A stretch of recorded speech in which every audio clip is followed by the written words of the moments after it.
Hello there. Welcome to my introduction to basic guitar instruction. In this course, I'm going to take you from never having played the guitar to having the basics that you need to be able to sit in with other players and actually truly learn how to play, because I can teach you the basic chords. I can teach you songs. You can learn songs off of YouTube, and you can be a really good player sitting in your bedroom all by yourself and sound really good. But the minute you begin to try to play with others and have to know how to keep in time and stay in rhythm with them, things like that, and how to play along with them instead of kind of being there in the room with them but doing your own kind of thing, the minute that becomes a possibility, that's when you begin to start learning. So, in my opinion, you need to learn with other people to actually learn to be a musician. But I want to teach you the basics from having never played to a point where you're comfortable being able to sit in with others and actually learn to play music. So, all right, this is boring stuff, most part, but you really need to know it. Headstock, the parts of the guitar. Headstock, tuning keys or tuners, not to be confused with the tuner that tunes the guitar, that you use to tune a guitar with. Nut, fretboard. Some people call this a fingerboard and say that it's always called a fingerboard.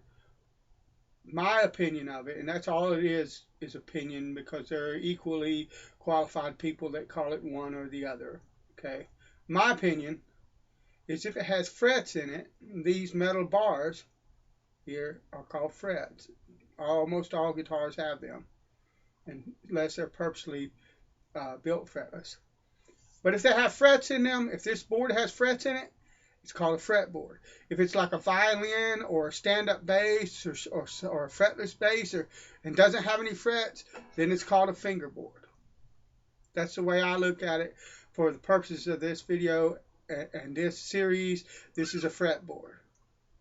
Then you have the actual neck, which is made of mahogany or some other wood like that, on the back. This is your heel. Soundboard, sound hole, pick guard. This is a cutaway. Some guitars don't have it. Some acoustic guitars don't. Some do. This part looks just like this part, just reversed. This one is a cutaway. Bridge. It's usually made out of the same or similar wood as your fretboard. Saddle. Let me get up here where you can see this piece here, saddle, where the strings break over the nut and the high E string here. That distance measured will be your scale length of your guitar. End piece, bridge pins. There are holes in this saddle or this bridge.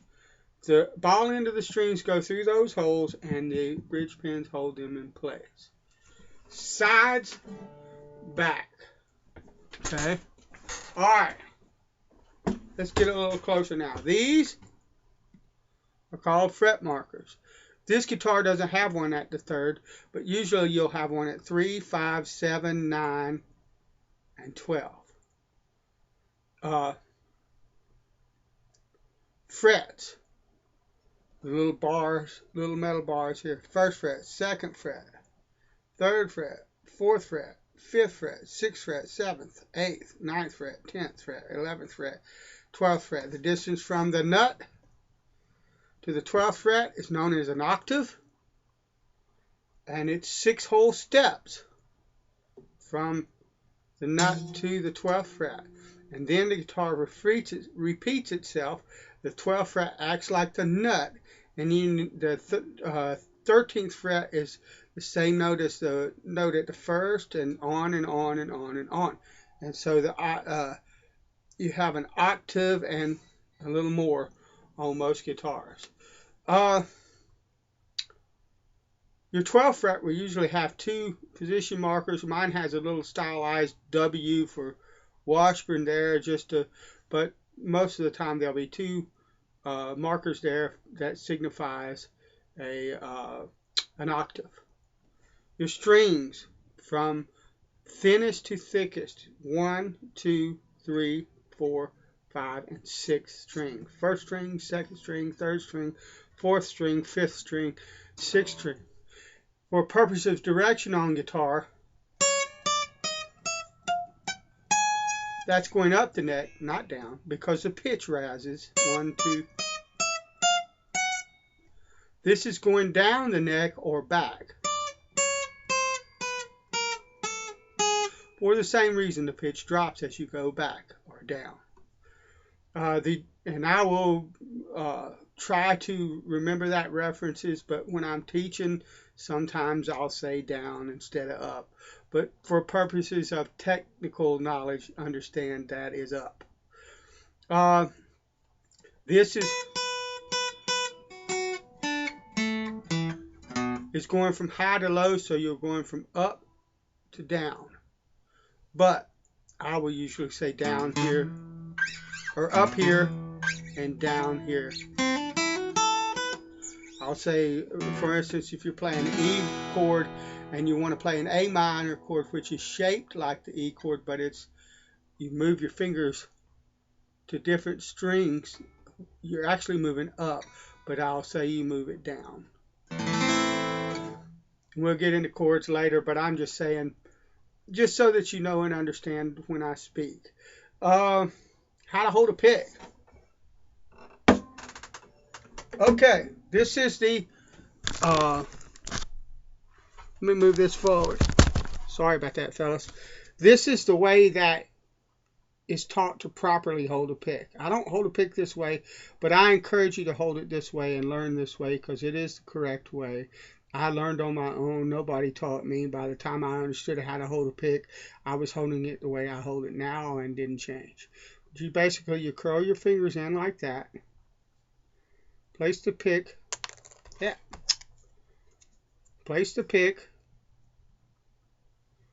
right there like that. Actually, you're going to want to turn it a little bit.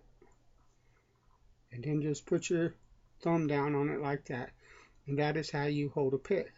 I hold it differently. Don't pay any attention to it. Learn the proper way. And lastly, let me back it up again. Well, a couple of things lastly. First of all, the position of my hand when I play, my right hand. I'm going to put my palm right here on or in front a bit of the bridge, and I will lift the edge of my hand up or down off of that in order to make the strings ring how I want to. But I want that pick right about here. I don't want to play up here and cover up the sound hole, or up here where my pick is smacking into the fingerboard or fretboard. I want to play back here, back far enough to where I'm playing over the sound hole so that the strings don't sound like that. I get a nice full sound, but my hand is just barely in front of that sound hole and I'm not blocking anything. So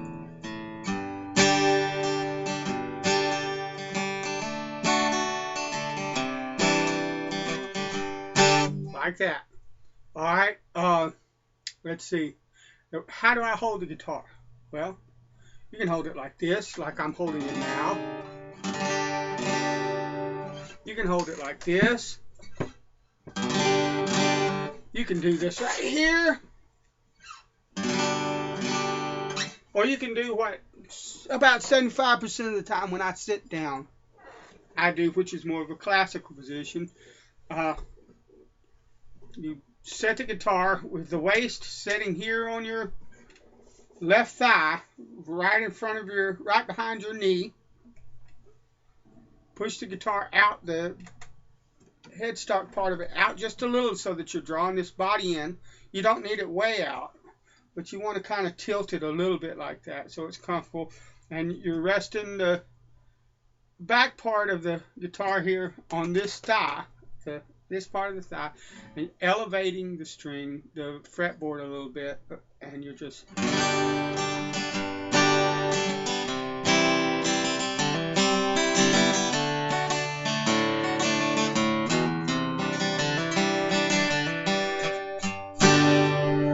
Okay, that's pretty much the way you'll see me hold the guitar most of the time because it is most comfortable for me. Another caveat to that is a lot of times I use another trick that classical guitarists use, and I use kind of a footrest. Now they sell them. You know, if you've got what I've got laying around, or even an old box or anything, you can use anything to elevate your foot. But under your left foot, they usually use a little footrest. What I use when I'm here at the house is my little Ernie Ball. It ain't very little, but my Ernie Ball volume pedal for my electric guitar. I just set it there. It's about the perfect height, and set my left foot on that. But I don't need it. I can take my foot off, set it flat on the ground floor, and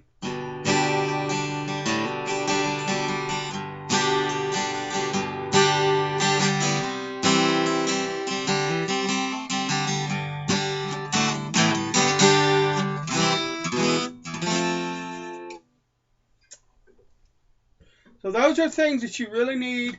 It just depends, dude, what you like. What's comfortable for you. What's comfortable. My hillbilly's showing comfortable. Anyway, it just depends on what's comfortable for you. You can hold that guitar any way that you want to, as long as you're comfortable doing it. There are players that have played that are really, really highly advanced that hold it one way, and players that are really highly advanced that hold it another way, and probably a bunch of different holds in between that I don't even know about. So just find a way that's comfortable for you and hold it that way. Play the guitar, you know. All right, God bless you. That is my introduction of all the boring things you really need to know that nobody wants to tell you, because we really want to get into actually teaching how to play, but you need to know those things. So my next video will be the 3 major chords in the key of C. And I'm sorry, the 3 major chords in the key of G. And I'll talk more about why we're going to start out in the key of G and all of that next time, next video. So God bless you. Come and join us. Come and join me next time. And I hope that you find these lessons useful and that they help you to become a good musician. God bless you. Later.